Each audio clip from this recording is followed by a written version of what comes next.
sangga, tuyo na. Tuyo na po siya. Ngayon, gumamit tayo ng gold acrylic din.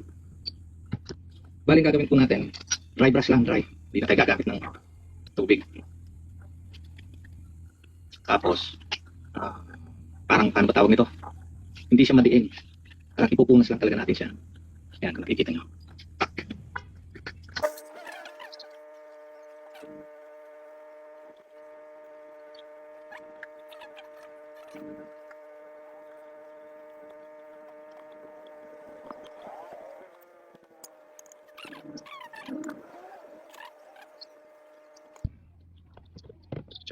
Yung dala-dala niya.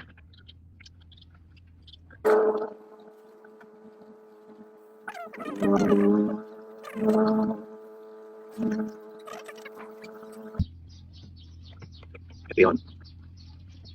Kasi kakayo na natin siya sa fuse.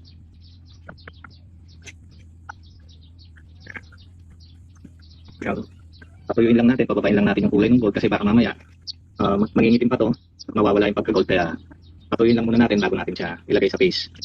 Lalagyan na natin siya ng top coat. Ayan mga kasangga, maraming salamat sa panonood.